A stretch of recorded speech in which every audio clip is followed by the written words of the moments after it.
You think that National Service announcement was a mistake? Because a lot of people are saying it's designed to appeal to your voters. No, I think it's a big mistake. The army is simply at the moment so depleted that I don't believe it could take that on, and shouldn't be asked to take it on. I also think that it hasn't been thought through in terms of young people who may already be actively working before the age of 18, or who may be wanting at the age of 18 to do voluntary service overseas. Well, is that going to exempt them from conscription?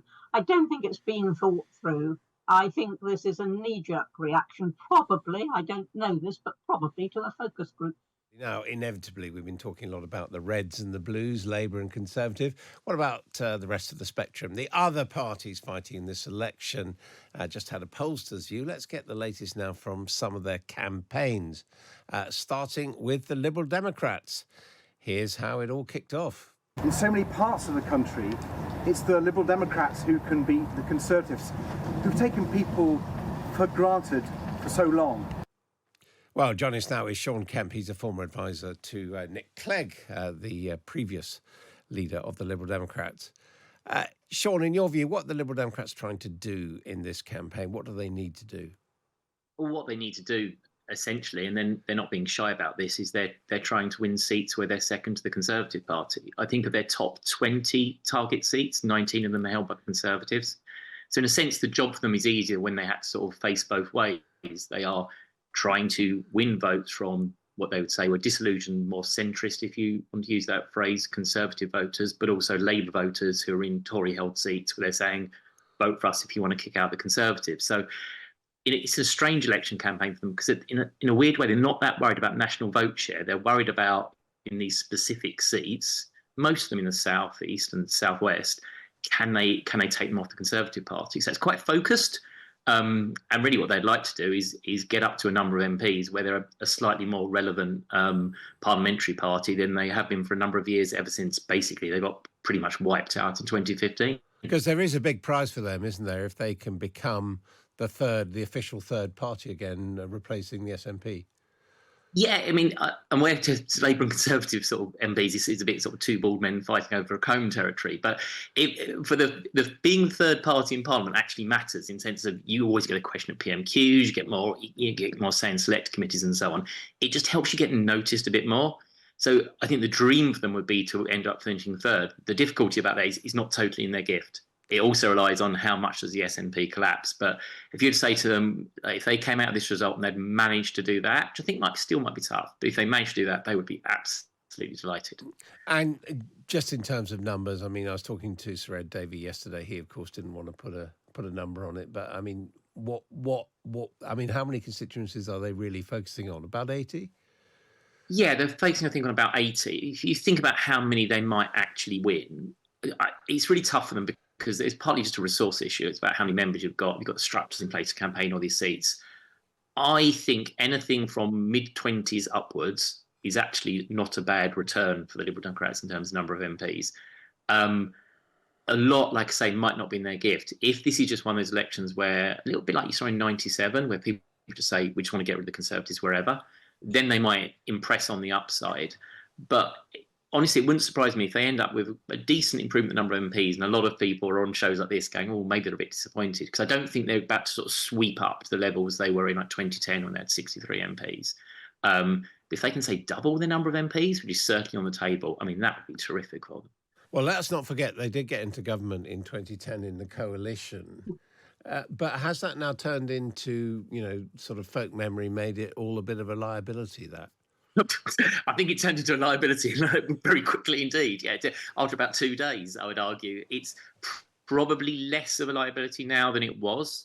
I still think there is a folk memory attached to it in terms of attracting Labour voters. People saying, yeah, but you went in with the Conservatives, Ed Davey, you're in the cabinet during the coalition. I still think that hurts them. Does it hurt them as much as it used to? Probably not. But I think the coalition, for a certain bunch of voters, the fact that Lib Dems went into a Conservative-led coalition and it was an austerity era, I think it's always going to put off some voters. I think there's a chunk of people who are probably never going to come back because of it. Sean Kemp, thank you very much indeed. Talking about the Lib Dems there, and we did mention Scotland. Let's look at the SNP, where today in Dundee, First Minister John Swinney is launching the official campaign. The Tories have chipped away at the powers of your Scottish Parliament, and we've demonstrated what we can do together when decisions about Scotland are made in Scotland. Well, let's speak to John Boothman, who is the Scottish political correspondent for the Sunday Times. John, good afternoon or good day to you. Why is he attacking the Tories? I mean, there are not many Tory MPs in Scotland.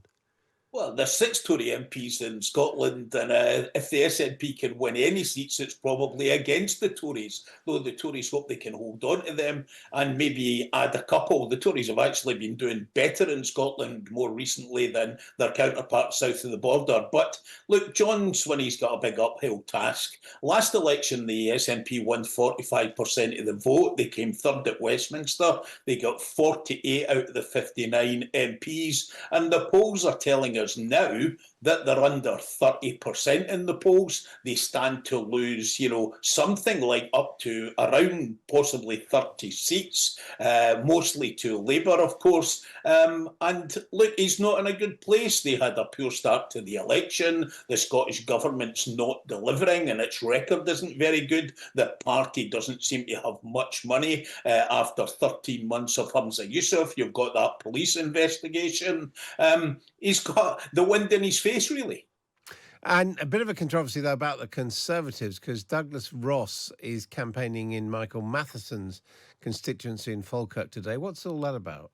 Well, this is part of the poor start that the SNP have had. You'll remember Michael Matheson, the former Health Secretary, has to resign over a claim for £11,000 for a data roaming bill he incurred on a Moroccan Christmas holiday when his sons were watching football. That's been back in the Scottish Parliament last week. Will be there again this week. And John Swinney's got himself in a rather curious position where a sanction of a month being suspended from Parliament, John Swinney is opposing that. So he's got himself into a bad position in it. It's not playing very well in the public. There was a poll last week saying that the Scottish public, 63% of them thought that Michael Matheson should resign. So Swinney's got himself in a bad place. And, we've only got 39 days to the election. And just finally, on the nationalist front, how much of a problem is Alba, or Aliba, as I believe it should be pronounced, Alex Salmond's party for the SNP? Look, could take some votes away at the margins. Since Alex Salmond's party was formed, and, it's curious to look at this. There's been a council election. There was 1,100 seats up for grabs. Alba never won a single one. They've got 2 MPs. They stand to lose them because they were both defections from the SNP. So maybe in a couple of constituencies, if a couple of hundred votes matter, then Alex Salmond's party will cause the SNP some damage. The Greens, however, could cause the SNP more damage. They're standing in 32 seats. They also support independents, and they might take a bit more votes off the SNP too. And in marginal constituencies, Adam, these things matter. And what about Kate Forbes? Is she, to a certain extent, a bit of a defence against Alba? I think, look, Kate Forbes is an interesting choice. I think she's really outmanoeuvred a lot of her opponents within the SNP by becoming Deputy First Minister. I think we're all looking forward to see what happens at the end of the election. If the SNP do really, really badly, what does it mean for Swinney? Can he really lead them into 2026? Kate Forbes as the Deputy First Minister probably won't suffer that much damage. The other main candidate for the future to watch is Stephen Flynn. But if the SNP get reduced, lose a huge amounts of seats, the SNP Westminster leader, being Stephen Flynn, is going to take some damage as well. OK, John Boothman of the Sunday Times, thank you very much indeed. Now let's move on to Reform UK. Its leader is Richard Tice. Reform UK is going up and up in the polls with our common sense policies to save Britain, whilst the Tories have been sinking in the polls. Well, joining me now is Anne Widdecombe. She was, of course, a Conservative minister and is also a former MEP for the Brexit Party, Reform's predecessor.